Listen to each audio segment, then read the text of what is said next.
Assalamualaikum warahmatullahi wabarakatuh. Selamat pagi teman-teman Zaid bin Sabit. Apa kabarnya hari ini? Semoga Allah selalu memberikan kesehatan kepada kita semua. Apakah kalian sudah sholat duha? Jika ada yang belum sholat duha setelah menyimak video pembelajaran ini, silakan kalian sholat duha. Marilah kita berdoa bersama-sama sebelum belajar. A'udzubillahi minasyaitonirrajim.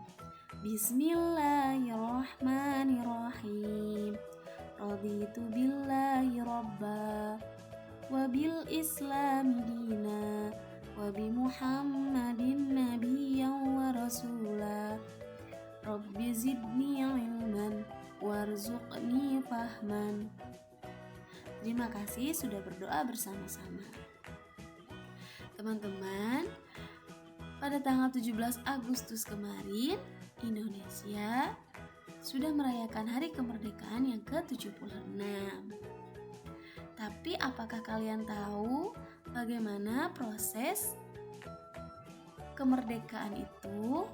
Bagaimana para pahlawan memperjuangkan Indonesia menjadi merdeka? Hari ini kita akan belajar mengenai peristiwa sekitar proklamasi kemerdekaan Indonesia. Peristiwa-peristiwa apa saja sehingga Indonesia menjadi merdeka? Silahkan simak pembelajaran hari ini ya.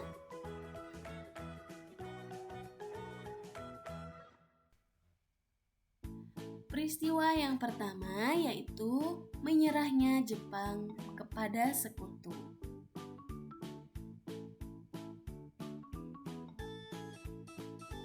Jepang berhasil menguasai wilayah-wilayah di Indonesia sejak mulai masuk tahun 1942.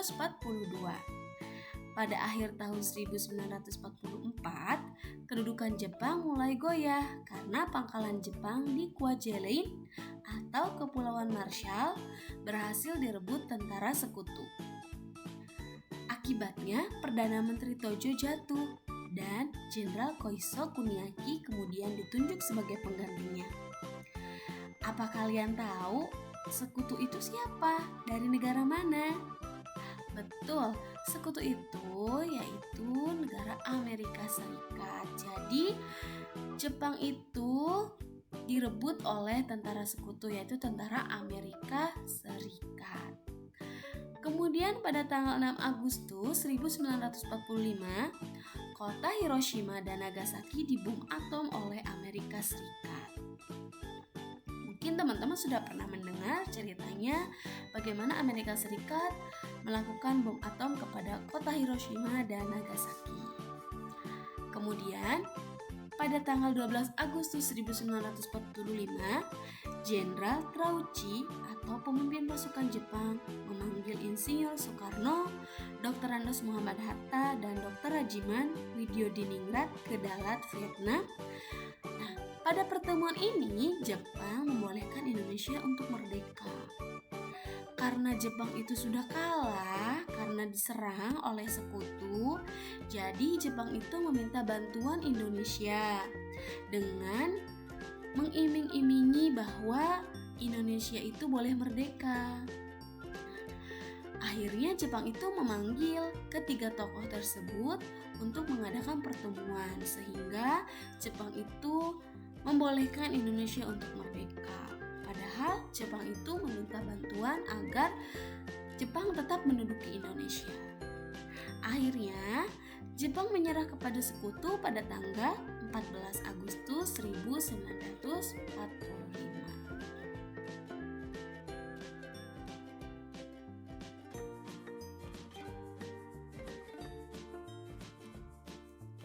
Persiapan kemerdekaan Republik Indonesia.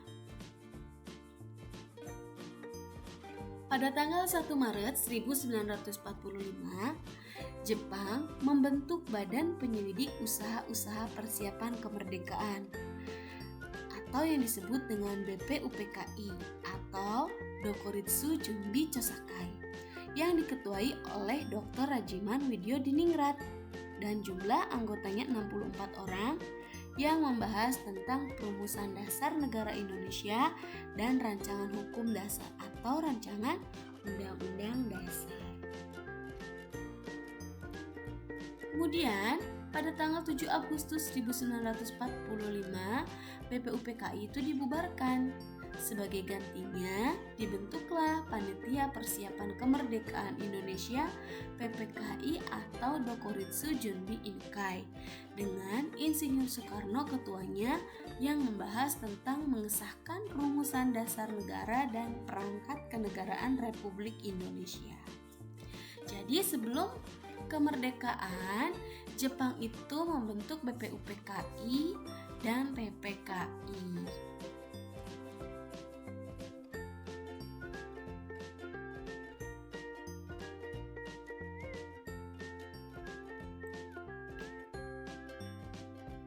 Kemudian ada beberapa kelompok pejuang kemerdekaan Indonesia, yaitu ada kelompok Sultan Syahrir, kelompok Sukarni, dan kelompok pelajar, serta kelompok Kaikun. Jadi, ini adalah tokoh-tokoh pemuda yang menjadi relawan untuk mempersiapkan kemerdekaan Republik Indonesia karena Jepang sudah berjanji memberikan kemerdekaannya kepada Indonesia. Jadi, tokoh pemuda ini menjadi relawan untuk mempersiapkan kemerdekaan Indonesia. Setelah menerima berita menyerahnya Jepang kepada sekutu, di sini Hairul Soleh yaitu pemimpin rapat mengadakan rapat untuk memutuskan bahwa Indonesia itu harus merdeka pada saat itu juga. Jadi jangan ditunda lagi. Wikana, Darwis, dan Adam Malik diutus untuk menghadap Bung Karno dan Bung Hatta untuk menyampaikan kehendak para pemuda, tetapi Soekarno masih menunggu berita resmi dari Jepang. Para pemuda rapat kembali untuk membawa Bung Karno dan Bung Hatta keluar Jakarta untuk dipaksa memproklamasikan kemerdekaan. Jadi teman-teman, ketika para pemuda ini sudah rapat bahwa Indonesia itu harus merdeka pada saat itu juga, jadi Hairul Soleh itu mengutus ketiga tokoh yaitu Wikana, Darwis, dan Adam Malik untuk menghadap Bung Karno nih sama Bung Hatta bahwa Indonesia itu harus merdeka pada saat itu juga. Tapi Soekarno itu masih menunggu berita resmi dari Jepang karena Jepang itu sudah berjanji kepada Indonesia untuk memberikan kemerdekaannya. Akhirnya para pemuda tidak terima, maka mereka mengadakan rapat kembali.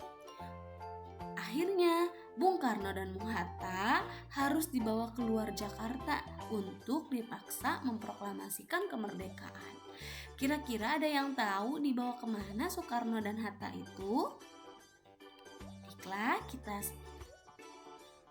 selanjutnya.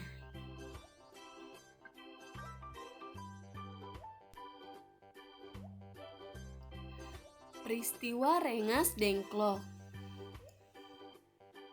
Pada tanggal 16 Agustus 1945, pukul 4 pagi, Bung Karno dan Bung Hatta dibawa oleh para pemuda Indonesia ke Rengas Dengklok, Karawang, Jawa Barat, yaitu di markas besar pasukan Peta atau Pembela Tanah Air. Jadi, Bung Karno dibawa oleh para pemuda itu ke Rengas Dengklok ya teman-teman. Ada yang pernah ke sana, ke Rengas Dengklok? Jadi, Rengas Dengklok itu adalah tempat dibawanya Soekarno dan Hatta oleh para pemuda Indonesia agar mereka itu memproklamasikan Indonesia, memerdekakan Indonesia pada saat itu juga. J. Kunto membawa Ahmad Subarjo dan Sudiro ke Rengas Dengklok untuk bertemu Bung Karno dan Bung Hatta untuk mengadakan pembicaraan bahwa Indonesia harus merdeka pada saat itu juga. Kemudian mereka sepakat untuk menyusun teks proklamasi kemerdekaan, namun teks proklamasi itu harus ditandatangani di Jakarta. Jadi Soekarno dan Hatta itu setuju bahwa proklamasi kemerdekaan harus dilaksanakan, tapi penyusunan teks proklamasi itu harus ditandatangani di Jakarta, bukan di Rengas Dengklok. Akhirnya pada tanggal 16 Agustus pukul 10 malam, mereka kembali ke Jakarta dan menuju ke rumah Laksamana Tadashi Maeda. Ada yang tahu teman-teman, siapa itu Laksamana Tadashi Maeda? Betul, Tadashi Maeda adalah seorang Laksamana Angkatan Laut Jepang di Jakarta. Di rumah Laksamana Maeda ini sudah berkumpul antara lain BM Dia dari Harian Asia Raya, Semaun Bakri dari Harian Jawa Hokokai, Saya Tumelik, dan Iwa Kusuma Sumantri. Kemudian di tempat itu juga sudah menunggu Hairul Soleh, Ada Malik, Wikana, Pandu Wiguna, dan Syahrir. Akhirnya mereka pergi untuk menyaksikan penyusunan dan penandatanganan naskah proklamasi kemerdekaan. Naskah proklamasi itu diketik oleh Sayuti Melik. Meskipun naskah proklamasi ini disusun terlebih dahulu sebelum diketik. Jadi, pada tanggal 16 Agustus 1945 pukul 24.00 naskah proklamasi disusun. Siapa yang menyusun naskah proklamasi, teman-teman?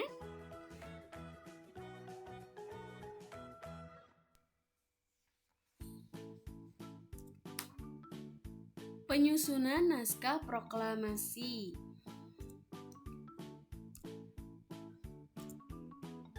Pada tanggal 16 Agustus 1945 pukul 12 malam, naskah proklamasi mulai disusun. Beberapa orang mengusulkan susunan isi naskah, termasuk Bung Karno.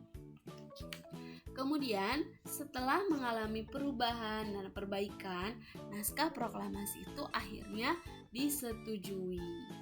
Setelah disetujui, naskah proklamasi diketik oleh Sayuti Melik dan ditandatangani oleh Bung Karno dan Bung Hatta, serta menandatangani naskah tersebut atas nama bangsa Indonesia. Akhirnya, pada tanggal 17 Agustus 1945,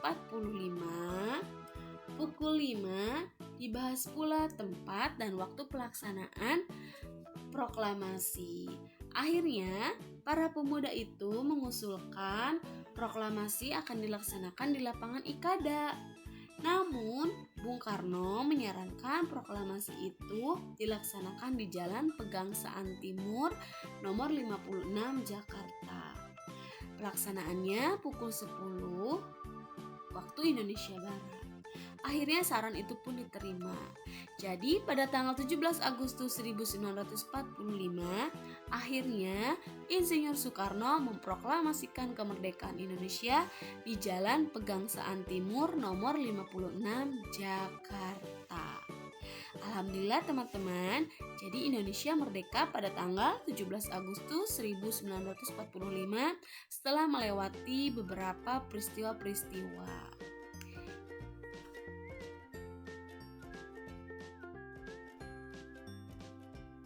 Kesimpulan pembelajaran hari ini yaitu Indonesia merdeka bukan dari pemberian Jepang, tetapi Indonesia merdeka atas dasar perjuangan para pahlawan proklamasi. Siapa saja pahlawan proklamasi? Seperti tadi, para pemuda yang mendesak Insinyur Soekarno dan Hatta agar memerdekakan Indonesia. Kemudian Sayuti Melik yang mengetik naskah proklamasi, ada Ibu Fatmawati yang menjahit bendera, kemudian ada Latif Hendro Diningrat yang mengibarkan bendera.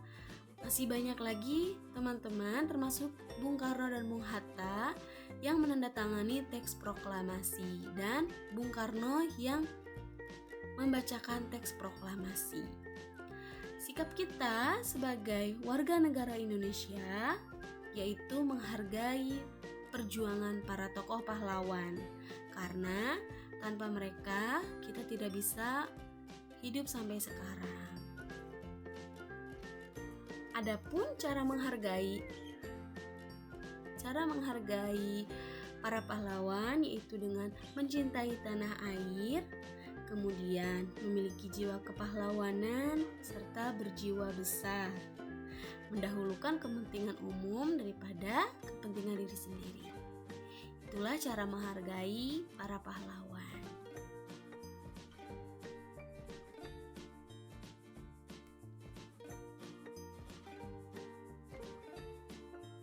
Alhamdulillah teman-teman, sekian pembelajaran hari ini.